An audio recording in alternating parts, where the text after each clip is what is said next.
What is going on, peeps? Welcome back to the Twinbill podcast. Alex Savage Pro is your host, your co-host that currently is wearing the Jets shit. It's called shit for a reason. That's the Luca. only team that I have some hope for right now. That's very interesting. That's going to go crashing down. But anyway, we have, I would say, more content than we've had in a while to talk about. The MLB-PA negotiations with the MLB, Aaron Judge, his talk on R2C2 sparked a whole debate and discussion about a possible extension. Aaron Boone firing back at people who think he's a puppet, and Paul O'Neill getting his number retired on the 21st of August. I think I'll be at that game, but there is some debate to be had. I know a lot of people on Twitter are on one side and on the other. Before we go into the specifics, Luca, how do you feel just within the last few days? Now, obviously, guys, keep in mind we're recording on a Tuesday night, so Wednesday we're not going to be keeping track of any of this stuff. With that being said, keep up on Twitter. Your usual MLB beat reporters will have you guys, and I'm pretty sure Pete will be tweeting out some stuff along with other guys on the NYY News team. With that being said, within the last few days, how confident are you they're going to get a deal done by the 28th? And how confident are you that there's going to be baseball just within the next couple of weeks?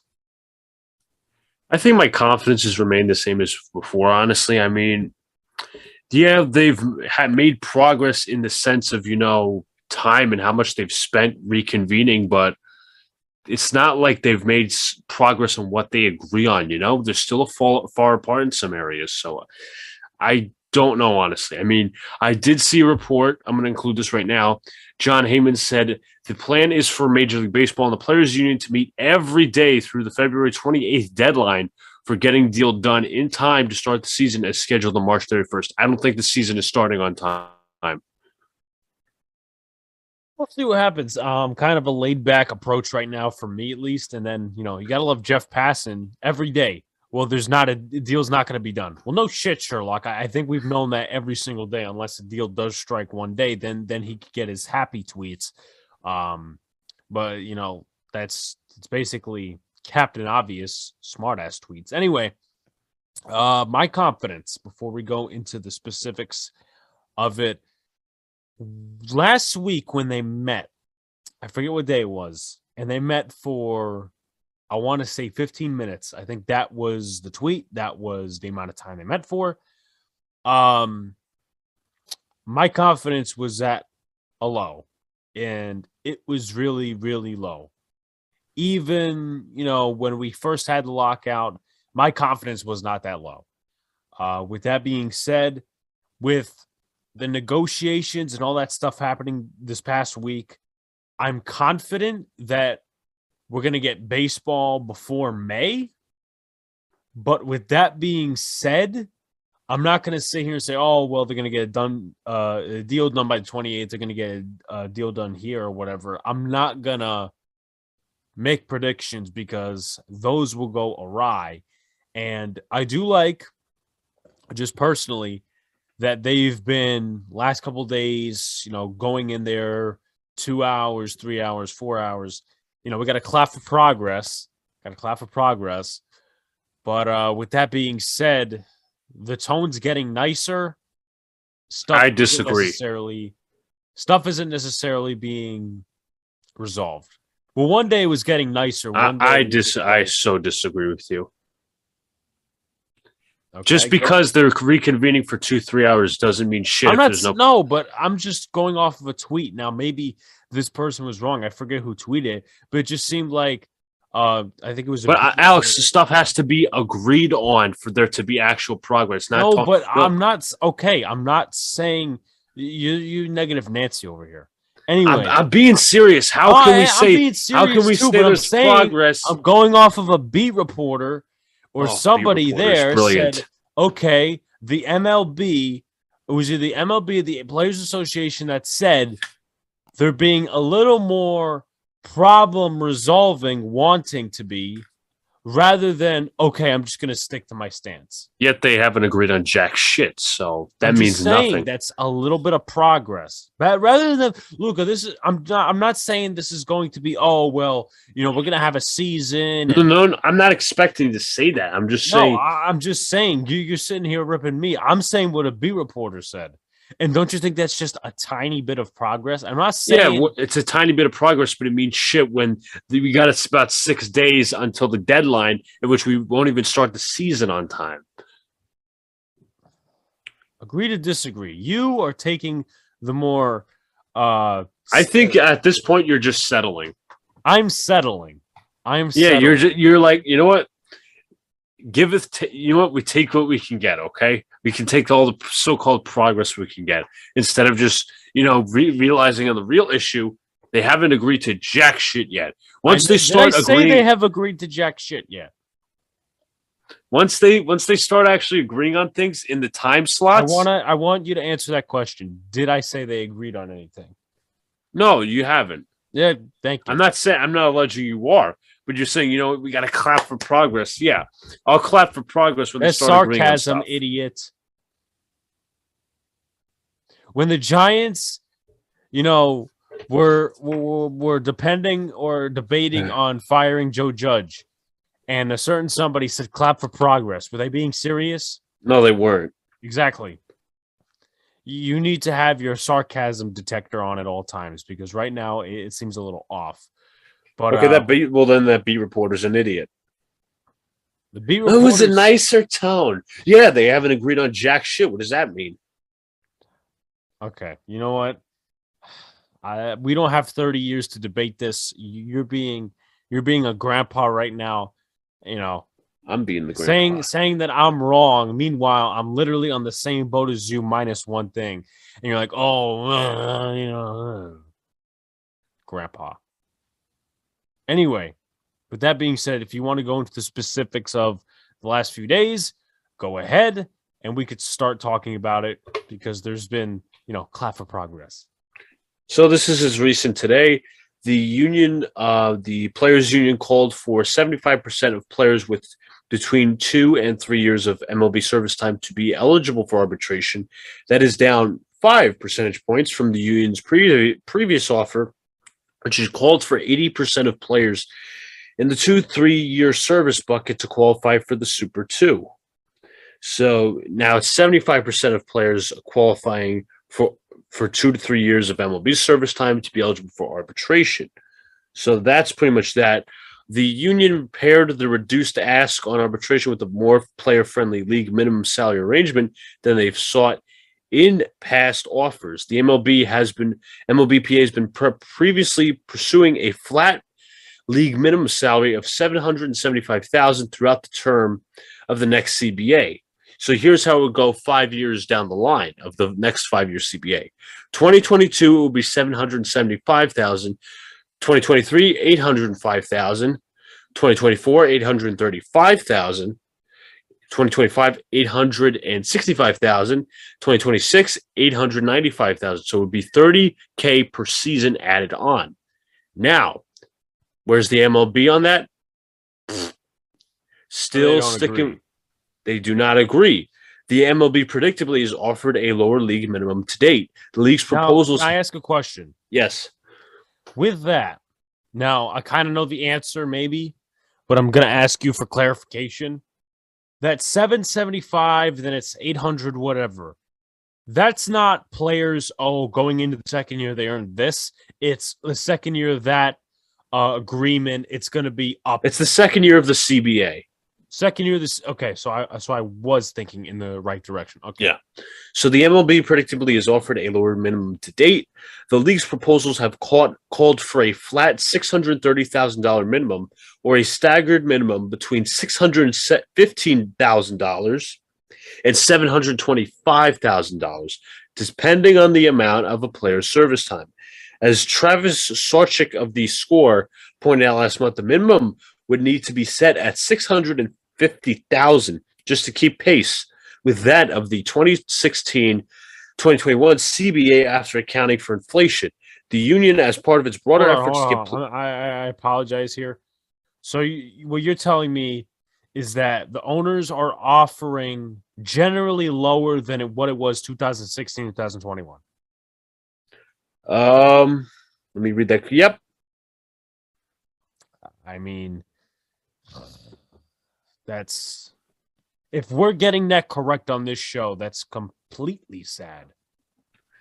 I'm not surprised. The owners are complete scumbags, but what else do I know? But they have agreed to a draft lottery. Now, there is a little bit of a debate with that. Both sides are divided on that.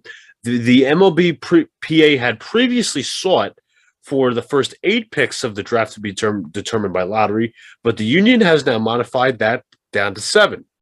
The league's offer would have had the top 4 picks in the lottery.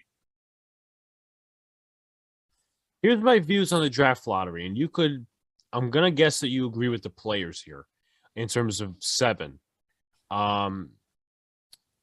Obviously, for those who watch this channel, those who watch my channel, you guys know that I'm not particularly too keen on a draft lottery. There's ways to go about it. You have okay, well, it takes away from tanking, but the problem is that they didn't, put in a salary cap. I think it was the 94 lockout. Yeah. The players didn't want a salary cap because guess what? Now it's 13-year, $350 million contracts, that shit. But with that being said, now different teams are in those positions now, like Colorado and all these other teams. Now they have to tank and develop through their system and trade all their stars or whatever. But now they're being put into a draft lottery, which, yes, I guess it kind of cures tanking. I'm not going to put it in the comparison that I will because that'd be seriously fucked up, but it treats tanking. It doesn't cure it. It treats tanking. So with that being said, am I happy about it? No. Am I disappointed? Am I mad? No. Look, they agreed to something, right? But generally, I think a draft lottery, because the MLB has more than 4 tanky teams, probably should be 6, 7, 8. And I don't understand why the owners honestly wouldn't want it. Obviously, once again, like Hal Steinbrenner, in my opinion, those guys, for the successful franchises, I don't think they should give a shit about it because their teams are at the top of the market. Their teams are always spending the money. They could give a shit about the draft, okay? Some of them don't even develop the players through the draft. They just buy through free agency. The Mets, the Yankees, whatever teams you want to consider, right? Where the owners like the Rockies owner, who apparently was one of them that wanted to cancel the 2020 season and openly his team was openly shit, so. Well, right. What I'm saying is he should be for a draft lottery in some way, and I know this seems a little two-sided here. He should be for a draft lottery in some way. Therefore, he doesn't always have to tank. I mean, do you see the two sides where, yes, you don't have to tank, but at the same time, they'll hate it because they can't tank? Yeah, I do see it. And also, I don't get the point of a draft lottery when you're not going to be seeing these players for a couple of years. Well, are you in the same position as me where it's don't love it, don't hate it? I'm just, yeah, pretty right now. It's pretty much right where you're at, Alex. Well, how many teams do you think they should put in? I gotta go with like 6, 7, 8, maybe. I mean, I can't really think of how many teams off the top of my head are probably not going to be competitive this year. I mean, you think the Orioles, the Royals, the Rockies, the Diamondbacks. That's Pirates. 4 teams right off the bat. Pirates is 5. That's 5. Trying to think at the moment. So we got 5 teams. The Tigers probably will try to be competitive. So yeah, they will be competitive. Trying to think the Central. I think the Twins will try to be competitive after a down year. I don't think they'll tank. It's one down year. Trying to think. What about the West? The Rangers are definitely competing. No, I don't see any tanking teams. I just see mediocrity. It's just like, you're in a position where you Marlins maybe you can put in the numbers. Maybe, but I would like to think They also traded for want- Jacob Stallings and right. Joey Something the Wendell. Yankees should have done, but so it's about 5 tanking teams, at least at the top of our head. Maybe when the MLB season comes and they do implement a draft lottery, no matter how many teams, we'll have our teams that where we were right on, teams we were wrong on, whatever the case may be. So if you want to move on, I know one of the things though, and you don't have to skip to it unless you want to, is the CBT. That's the biggest. I'm actually right there. Yeah, that's the biggest one where they disagree so much on. So if you want to, Informally known as the luxury tax, the union has sought to raise the base tax threshold from 210 million to 245 million next season, with the threshold eventually reaching 273 million by the end of the 5-year CBA. League has proposed a far more modest increase, 214 million in 2022 and 222 million by the end of the CBA. So they'd be only going up a little bit. so MLB wants the cheap side again. Is that correct? Yeah. And they've also pushed for heightened penalties for teams that exceed the thresholds. Heightened penalties like what? They did not specify. Of course, they didn't specify. Where would they specify? See, once again, I will state this, and then I'll have a view on it, and then I'll pass it over to Luca. But it's a lose-lose situation. If they lower it, good for the lower market teams, bad for the big market teams because they won't be pressured to spend much like the Yankees. Okay, we're already in that situation right now. Then you have teams spend more, have to spend more. Those lower market teams, those tanking teams, they have to spend more. And, they just have to be uncompetitive or really have to make bad signings, whatever the case may be. They're garbage teams, they're lower market teams. And so it's a lose-lose situation in that aspect. And it would be so much better if some of the other problems were to flatten out. Realistically, you can, in my personal opinion, and this is not even fully solving the problem, if you have a draft lottery with at least 8 teams, then you can have a higher luxury tax. Because in ways, or no, is that backwards psychology, though? Because I feel like those two could work together, but at the same time, they may not work together. Do you kind of see where I'm going with this? Sort of, kind of. So if you think about it one way, a lower luxury tax with a draft lottery is not so bad rather than a draft lottery and a higher luxury tax. But once again, that'd be the owners winning. And with that being said, the MLBPA, obviously, they're part of this too. They're part of this whole bullshit nonsense. And it'd be a losing side for us Yankee fans because how could pretty much go into the offseason and say, nah, we're going to run it back with this team? Which would...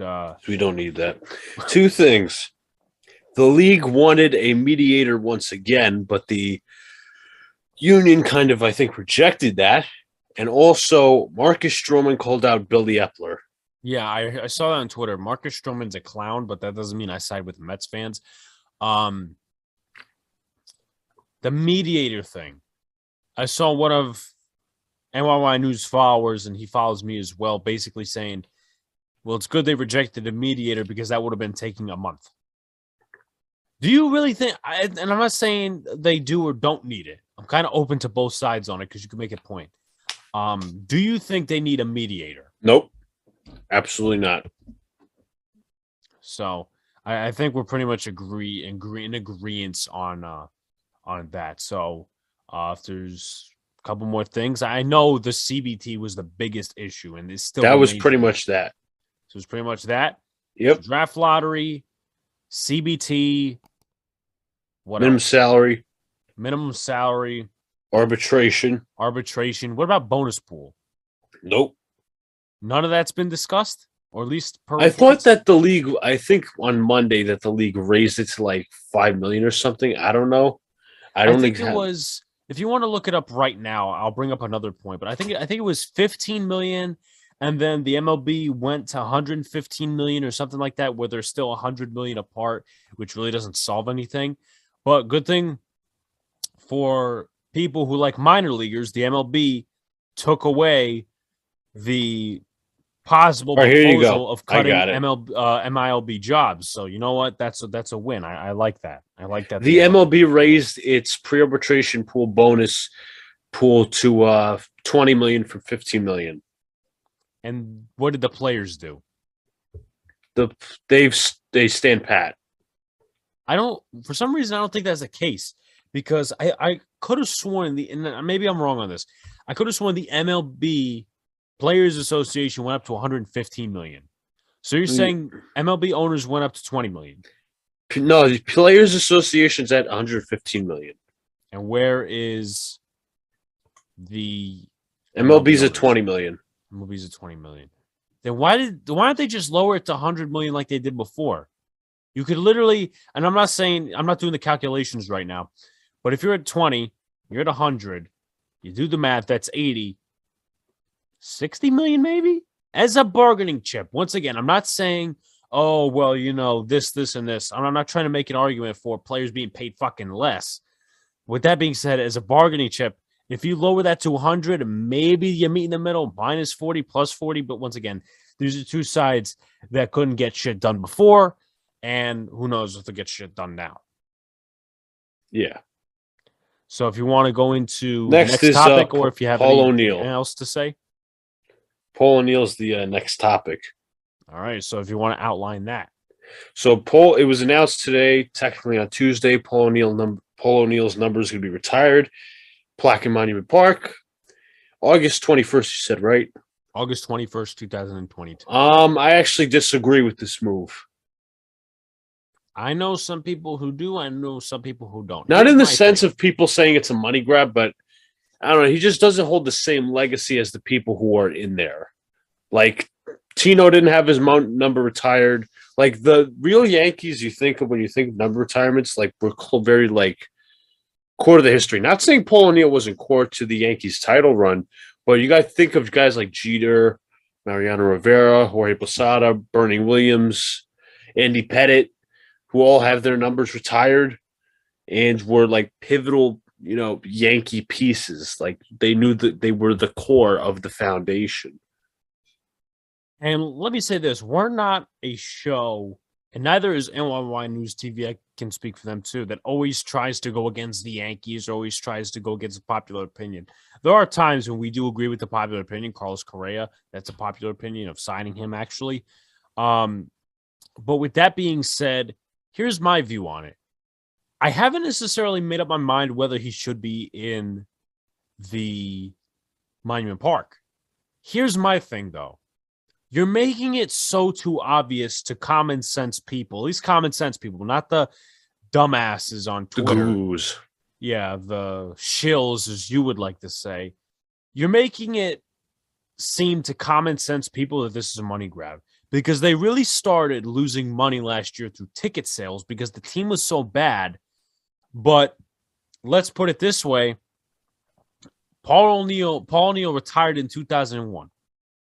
And they had 20 years to retire his number?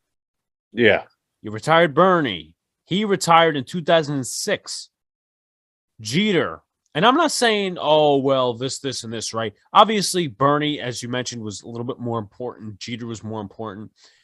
But kind of the thing right there that tells Yankee fans is that they were eventually going to retire his number is, well, who wore 21 after 2001?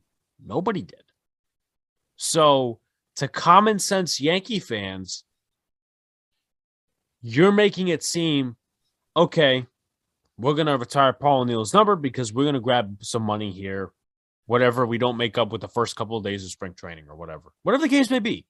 Now, I do agree a little bit more with the unpopular opinion of, oh, well, he really shouldn't be there with Bernie, Mo, and all those other guys, Reggie Jackson, all them guys in the Monument Park.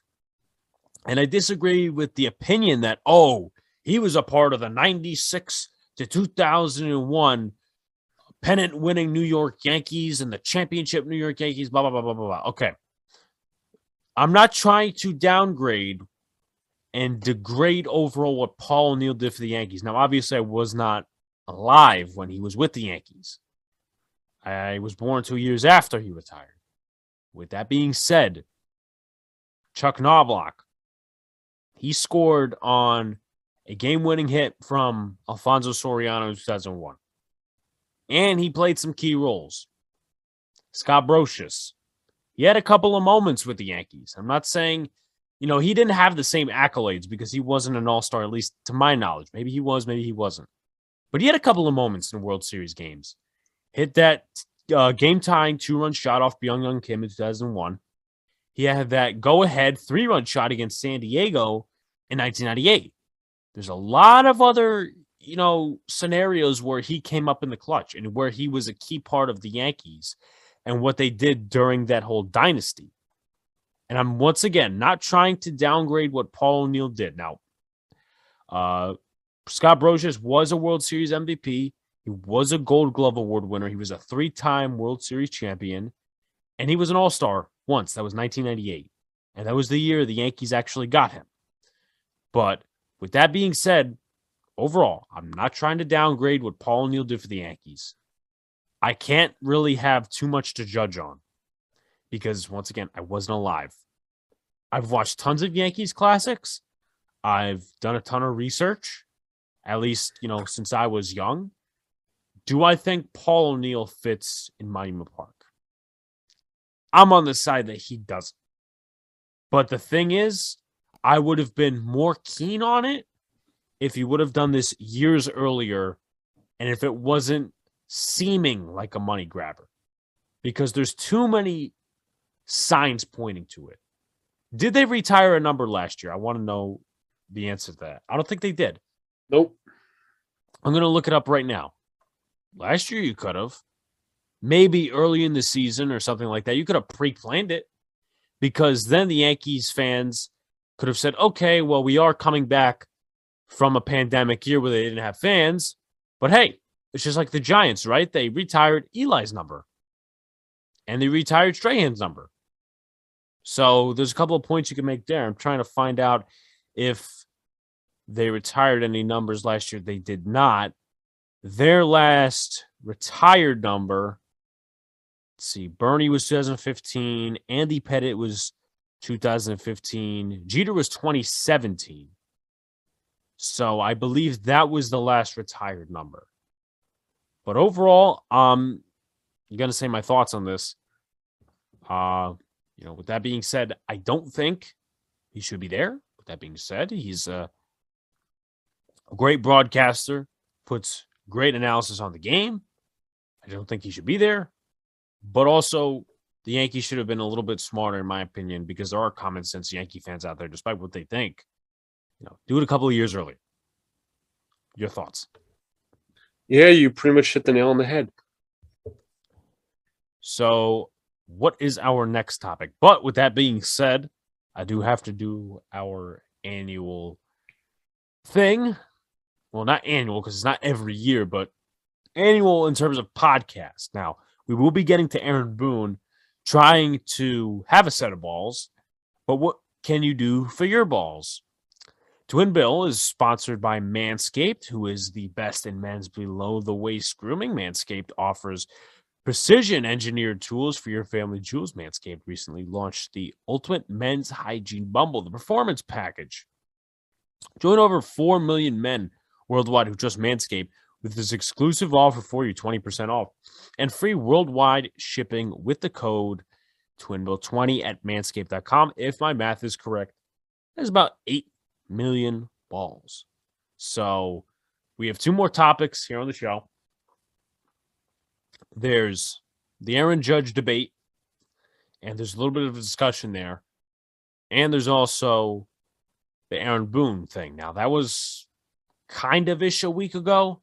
However, with that being said, we're only on once a week. So which topic would you like to go into? I'll let you choose. Even though I'll be honest. I don't think the Aaron Boone one is as important as people think. It's just him defending against his whole. He's just defending himself, and we all know he's a ballsless prick. So I want to get into this Aaron Judge thing. Then we'll cover Boone at the end because I kind of want to go into it just a tiny pinch. I know it's not too important to some people, but let's go into Aaron Judge. So outline the situation, all that other stuff. You've done more research than I have. So Aaron Judge turns 30 in April, will be entering his free agent walk year, though it's uncertain when will the MLB season will open. The Yankees, Aaron Judge wants to get an extension done before the season starts, whenever the hell that is. And he basically says if there's no extension, he's had a lot of great memories. So could he be out if the Yankees don't extend him? What are your thoughts on this before I speak? It's simple. Extend him before the season. I don't like to rip people a lot, but there's a lot of people out there, a lot of stands, a lot of shills, as Luca would like to say that, before the lockout said, oh, why are people complaining that the Yankees didn't make any moves? There's a lot of hypocrisy there. And I got into a Twitter war that's at least 27 different tweets. I'm not exaggerating. Now, I shouldn't have spent as much time doing that. That was a lot of time that I could have been doing something else. I could have been doing whatever, right? So he was basically one of the stands. And his argument was weird. That we need to get Volpe. We can't get Correa. I don't know what his argument. I forget. I'm not going to pull it up right now. But there were a lot of people saying, Yankee fans need to stop complaining because, there's after the lockout. Well, the Yankees literally have the same fucking team. They have the same fucking team. And what's worse is those people, and I'm not saying they do anything for the organization. I'm not saying they're connected to the organization. Please. A lot of people sitting on their computers, 36 years old in their mother's basements or whatever the bullshit is, right? With that being said, we knew how bad this lockout would be. They were so on separate sides, MLB, MLBPA in 2020, where we didn't almost have a season. Rob Manfred was unsure. We could have gotten 120 games. We ended up with 60 and a lot of bullshit rules. So I don't know where it stuck to people that said, oh, well, the Yankee fans shouldn't be mad because, well, they're going to make moves after. Well, the Yankees didn't sign Correa before the lockout. They didn't. And he's still a free agent. Obviously, there will be teams that are going after him. They didn't trade for Matt Olson. Overall, they didn't make any upgrades to the roster. They really didn't, right?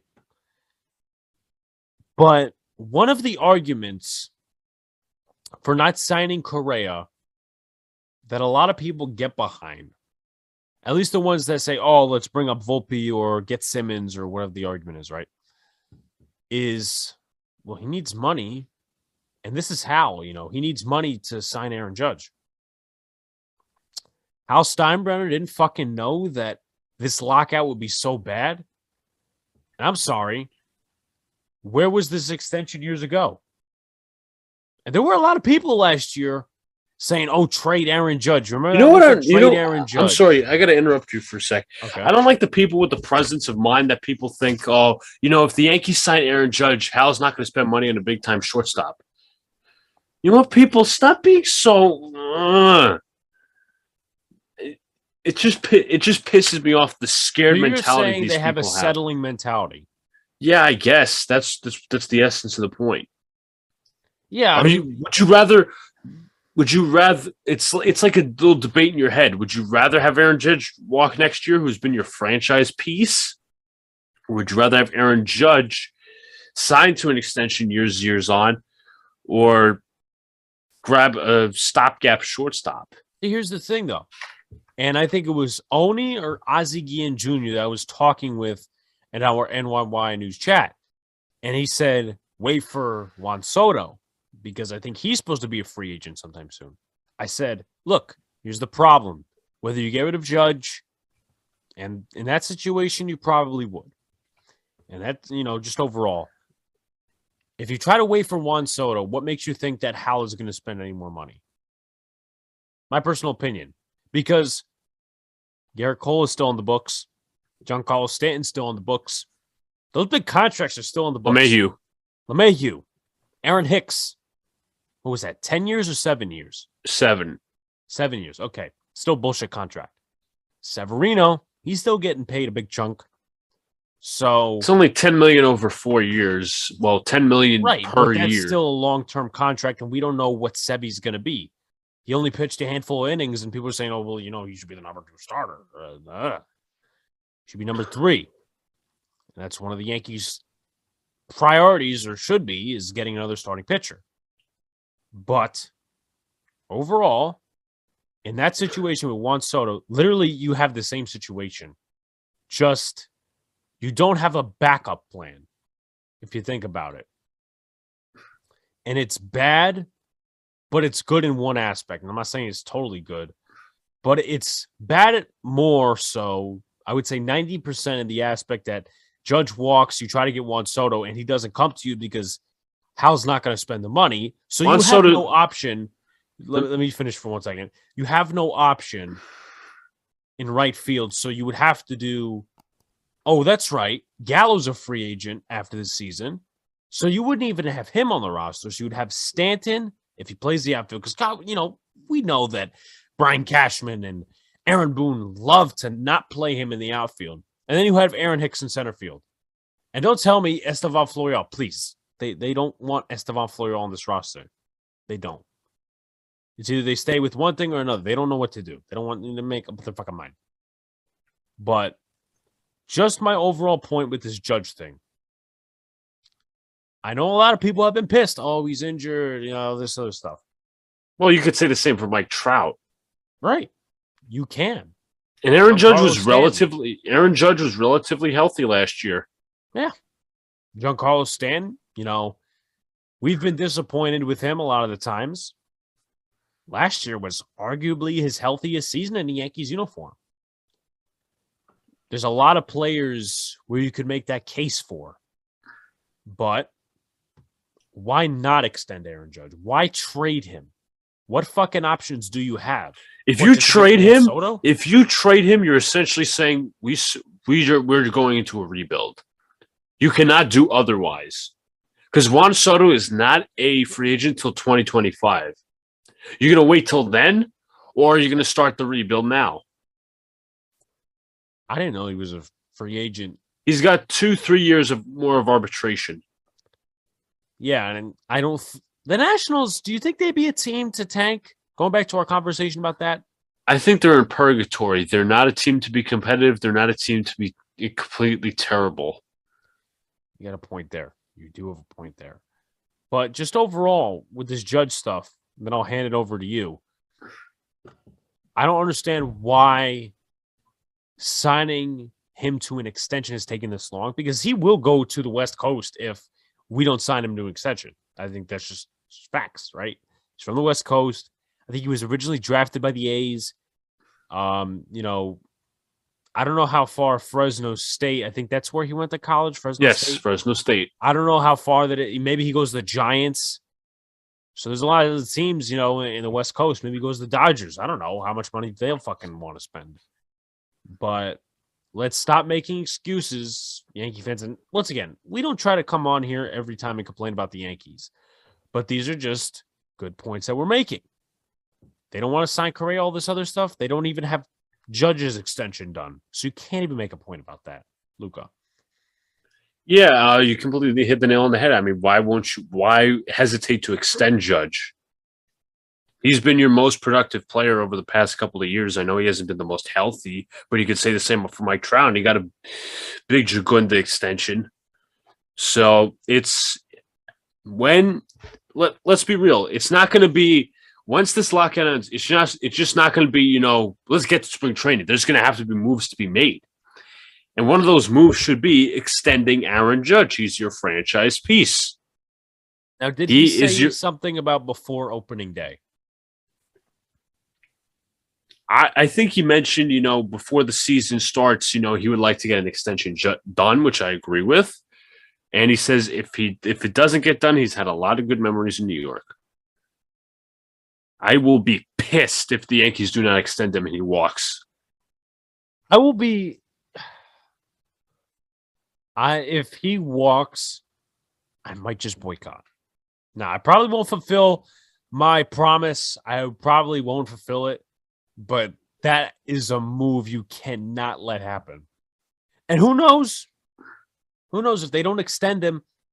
We all know, and we just said it a couple of minutes ago, a couple seconds ago, with the going to the West Coast and stuff. He probably will try to test the open market, because if he's getting a deal like, oh, he's gonna have buyers. You would Right. definitely have buyers. teams will offer him, and maybe some teams that are like Texas, are like Colorado. And I'm not trying to say tanking teams, but teams that are in the they're in the purgatory range, that are trying to be competitive. Those are the teams that will try to get Aaron Judge. Those are the teams. Maybe the Padres, if he's a free agent, right? West Coast again. So, I don't know. He will want to test the open market. And imagine Artie Moreno pays up for Aaron Judge, and then you got an outfield of Mike Trout and Aaron Judge. And Shohei Ohtani still DHing and pitching, or is he playing outfield? He's DHing. So he's not playing outfield. Not really. No. I mean, he does. He is an outfielder, but he's. I'm just saying that would be a freaking nice outfield. It's just that pitching staff. And Yankee fans would be gouging their eyes out.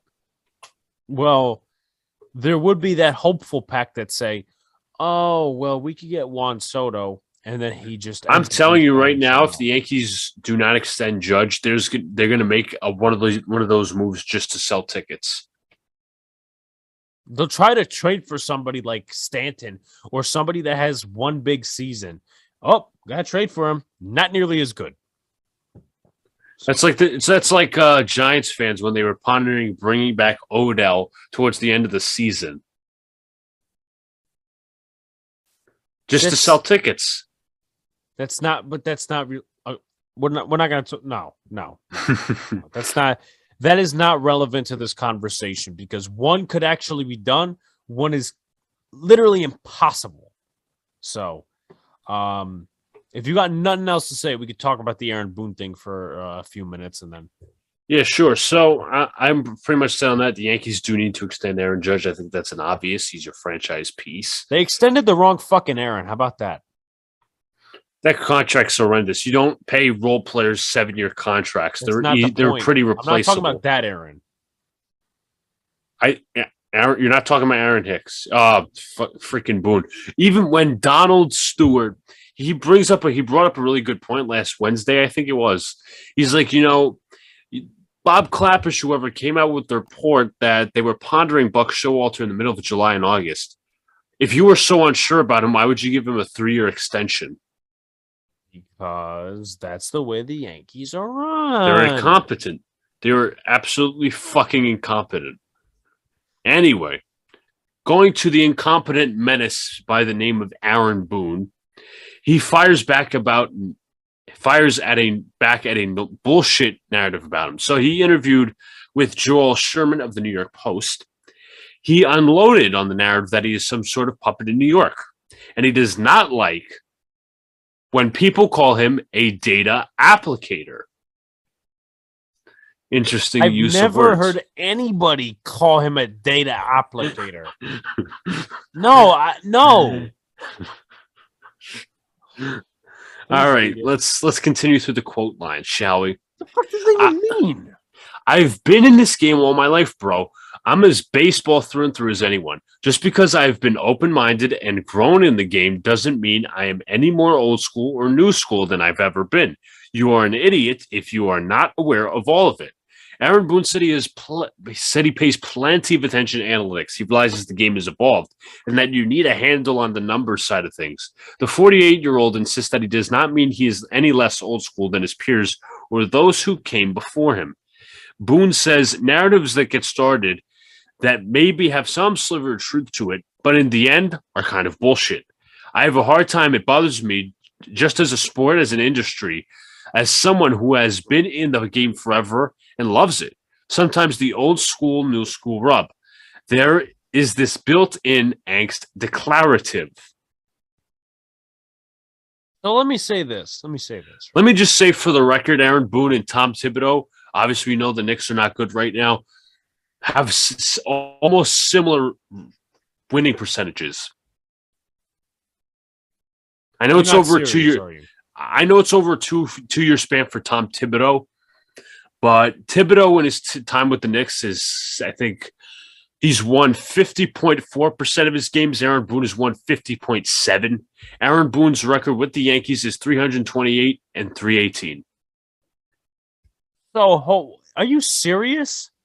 I'm serious. This season, 10 games away from 500. that is correct. I didn't realize how much in hell we are. The last two seasons did it.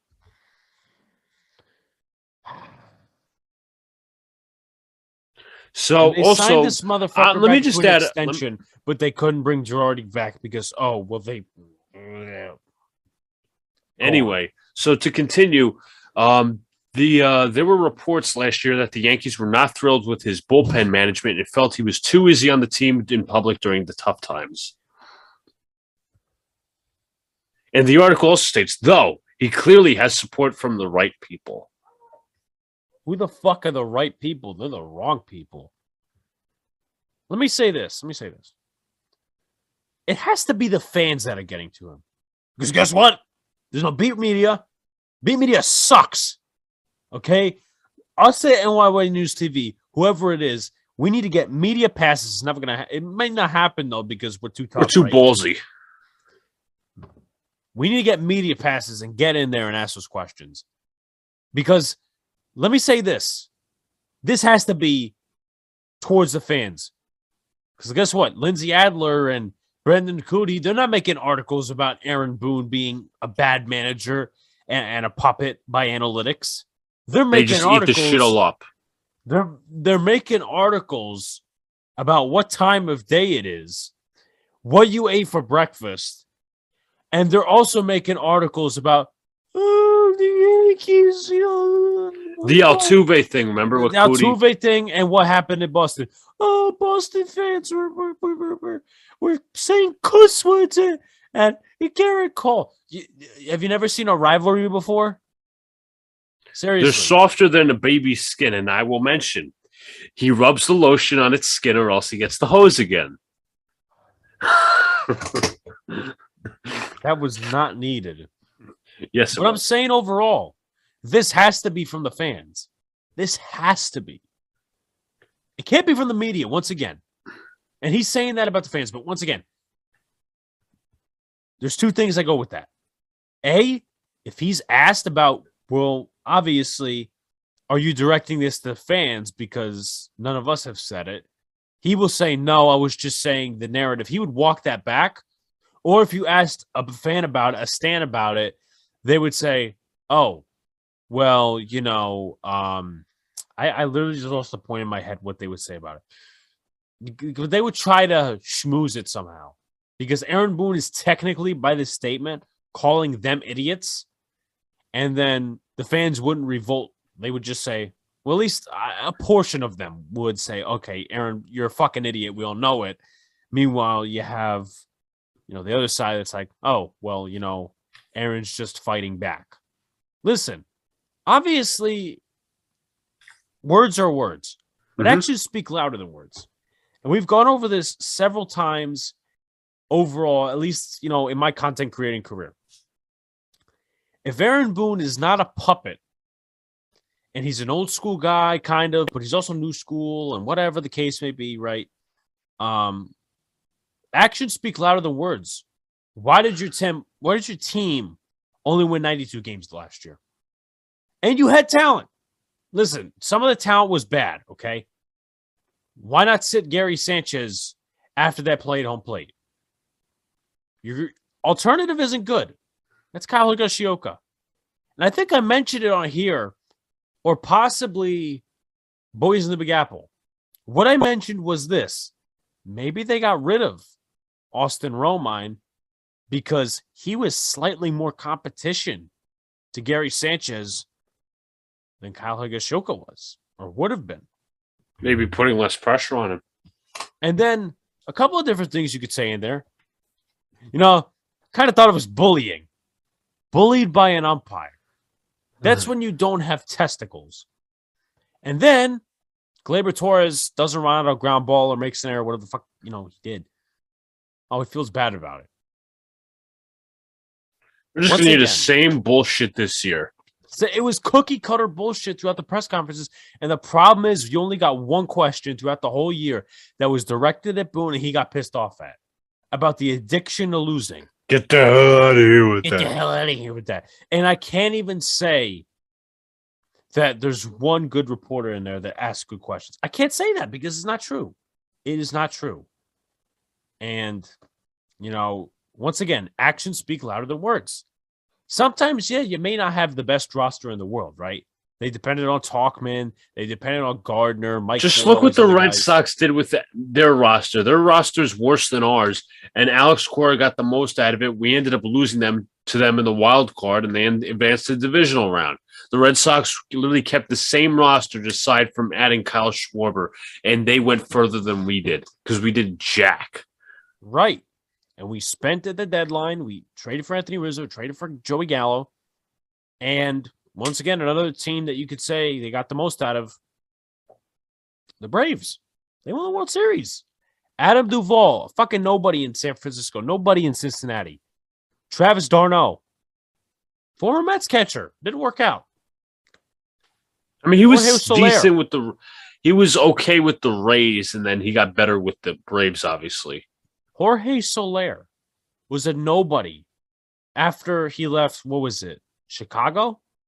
And he went to Kansas City? Struggled in KC, and then I think he went to the Braves. He was World Series MVP. World Series MVP. Let's look at the homer in Game 6. Right. So you're telling me, in that situation, the Yankees didn't pick up scraps. They just relied on one-year wonders. I think that's different. I think you look at the two rosters, they're different in kind of ways. Because you have, these guys are scraps from other teams. Meanwhile, they're just one-year wonders from 2 years ago. Some of them are still young. I think that's two types of roster building in terms of those guys. But you're telling me that one team won the World Series and one team won 92 games? I don't know. How it is. And how many times we say putting in Brooks Kriske in games? That Detroit series where they played down to the all competition. Those games. Where they played down to the competition. Micromanaging. So, listen. In the New York media, regularly they're tough. They're not tough on Aaron Boone. Obviously, we know that. But I don't think they're even tough. I don't think they're even tough on other coaches as well. I mean, I don't know what you can say for the Giants, but I don't think they're exactly tough on Tom Thibodeau. Maybe Mark Berman is, but not sure. My point is this. Obviously, some sort of media, whether it's one blog or a couple of fans or a whole fan base, says something about you, you're going to fight back. Obviously. I mean, that's the way it is. Sometimes you won't, sometimes you will, whatever the case may be. Actions speak louder than words. With that being said, Aaron Boone has not been able to validate his words throughout the entire tenure that he's been here. So with that being said, that calls for criticism. That calls for he's a puppet comments. That calls for all of that because this team has been underachieving all of the years except for 2019 under him. Absolutely. So I agree. With that being said, do you have any final thoughts? No, I think we had a pretty good show. It was actually kind of loaded and we didn't really have to improvise on the fly. All right. Be sure to subscribe to NyynewsTV. Check us out on Twitter. Check us out on Twitter. New site just launched. Pete did a great job on it. And, he's reorganizing all of the different merch. Please buy some from our podcasts, other podcasts. Hopefully we get some baseball. We get some movement with these meetings. We'll see how far that goes. We'll know from about less than a week today because technically a few days from now at the deadline. All right. If spring training does happen, I do on my channel. Now, I'm pretty sure Pete will probably have a stream or something like that or whatever the case would be On my channel, I definitely want to stream the first spring training game if I am home.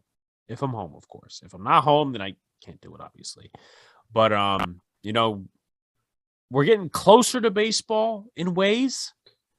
We're also getting farther from it, maybe a little bit, and sometimes we're in the middle.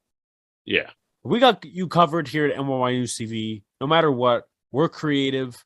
We also tell you guys the truth, right? It's not just us. Yes. Designated Spitters, the Guillen's World, Fellas. Chef Talk, the Fellas, Como Estás with Felix.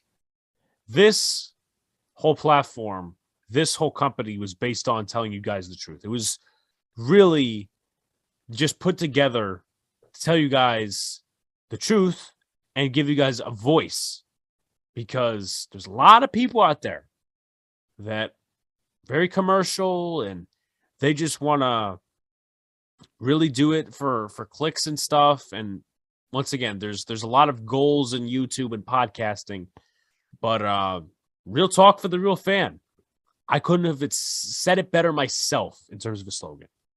Anyway, guys, peace out. We will see you on the next Twinbill episode. Hopefully something happens by then. But anyway, See ya. peace out. Before it hits the front page.